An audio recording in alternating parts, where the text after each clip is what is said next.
Celebrities used to be people who did something and they were celebrated because they'd done something. Now you can be a celebrity for being a celebrity. You don't have to do anything. You just have to have that extraordinary lack of imagination that you're perfectly happy to be known for nothing. Oh, what a relief. You know, you don't have to actually do anything. It doesn't piss me off, but I think about it.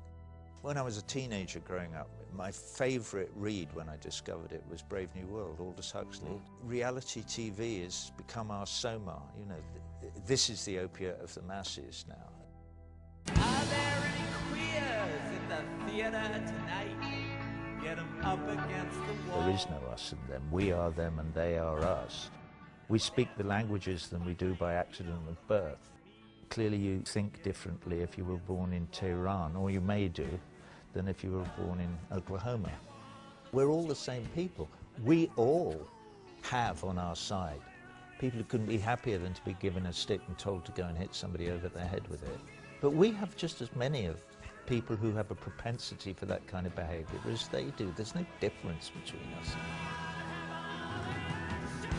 Anybody out there? There is at the heart of American society a deep connection with the idea of neighbourliness. That old thing of helping the guy next door rebuild the barn when it's blown down, you still feel that. There's something of that still there in a society that's based entirely on dog-eat-dog competition. I still feel that those sentiments are alive and well, and I'm drawn to that.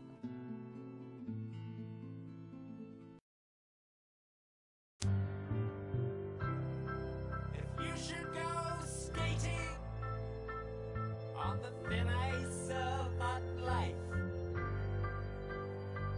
It's a strange movie, but it's very powerful in some ways. I thought Geldof was great in it. Peter Bijou, who was the DP, is brilliant as well. Jerry Scarf's animation was extraordinary. Alan Parker's obviously a very accomplished filmmaker. I thought it was a really good effort.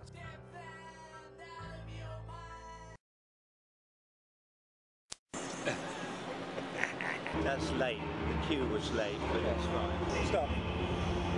Were we going to do the crossfade to Pink? What shall we use to fill?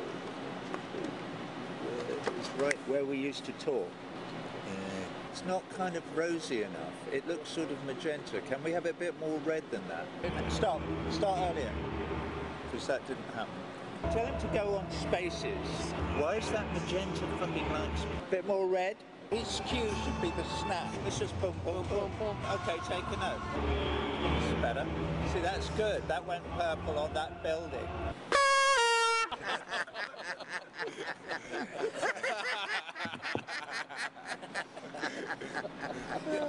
Brilliant.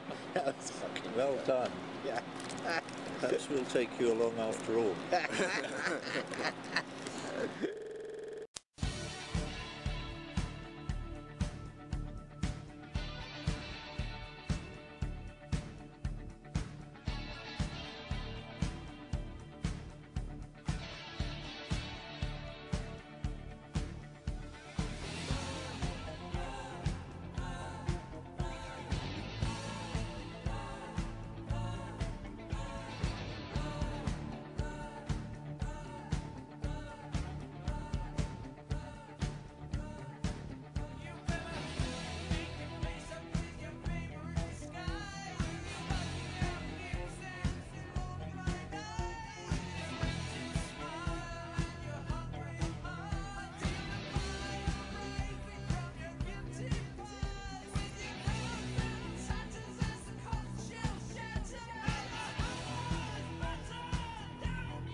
We do have flags. Did we have flags? Yeah. Well, we have one right there. I think even one would be good fun. You have to do a figure of 8, Sean. Figure what? A figure of 8 in the sky. I don't know if I'm capable of that. So it might hit you in the head. We should run tests and see how, because that looked kind of hard for you to make it. Yeah, look bring cool. it. Actually, the figure 8 was, it's all where you hold it. just getting on. Yeah, that's pretty good. You can't see it because he's not lit, but it's pretty good. It looks a bit small. It's hilarious because it's huge. They can stop. Tell him to stop. You run the code for us? He'll wear himself out. You can stop now! That's all.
I can only speak for New York because I haven't lived anywhere else, but here people like to work.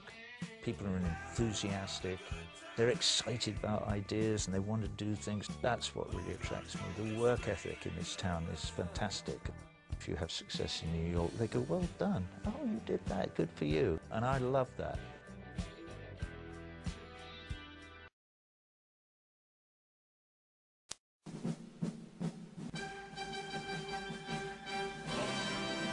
If you slam your finger in the car door, you know that feeling? Your stomach goes and you think, oh, fuck. Well, it just, and you haven't even broken it or anything. It's just that thing. To be actually seriously wounded by an IED or a thing, it's just, it's beyond our comprehension what that must feel like. I'm not just talking about soldiers, I'm talking about all the civilians as well. Some ex-servicemen, some veterans come back to some kind of normalcy after the experiences that they go through, but an awful lot don't.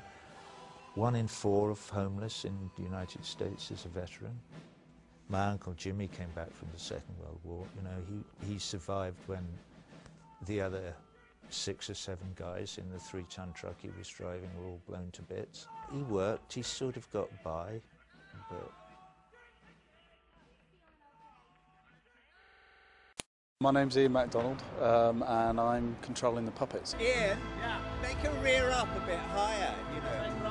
Yeah, so she's always in the same spot. I make the puppets dance and do their stuff while Roger's on stage. You've got to keep doing shit with her the whole time, otherwise we get bored.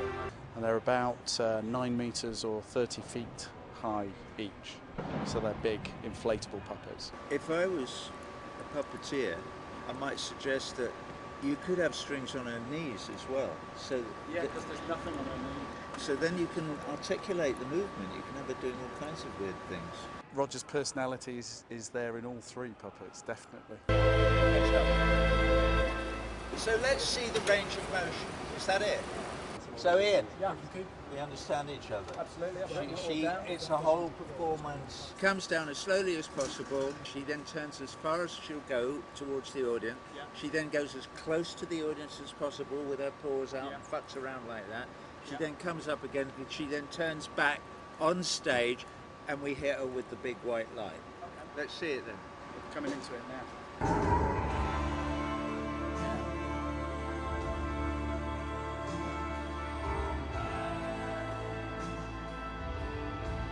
That's good. That actually I'll looks slow like a that puppet speed. now.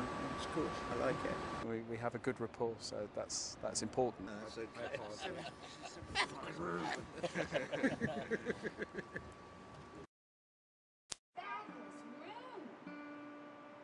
Are all these your guitars? I'm sorry, sir. There we go. This is the main bass here. This is Rogers. Well, it's basically Fender precision bass. It's not all Fender. A little larger neck than usual. Made up over the years of various bits and pieces. Fender actually took that one to pieces and cloned this one, even down to the markings on the neck. GE has the original style Fender P bass. It's late 1951. This is serial number 88, something like that. Grady has a number of samples from original wall arbor. He'll call them up with this guy and he'll play them with this little pad here, kind of like a timpani roll in Vera. But the rest's all acoustic. It's all him. We have three distinctly different soloists, Kilminster, Snowy, and GE. Makes it real interesting. Dave Kilminster's, he's a Telecaster man. The ones he's using this time around are made by John Sir. These are really fine instruments. They're like Telecaster Plus. The vibrato like a Stratocaster. His number one is the Rose. He plays it from the top of the wall for the comfortably numb solo. Now the one next to it is tuned down to D for Run Like Hell, because it has a deep throaty sound that was used in the original tune. Nylon string or classical guitar here is a Godin, which is a Canadian company, and this is a solid body actually, so it doesn't feed back like a traditional classical instrument. So we have a history with Dave and Snowy and of course Roger, and GE just fit right in. It's like he's been here for years. He's a Telecaster man as well, so that's after my heart. This is the blonde Telecaster. I'm just getting to know his guitars to where I know all the tasty little bits about him.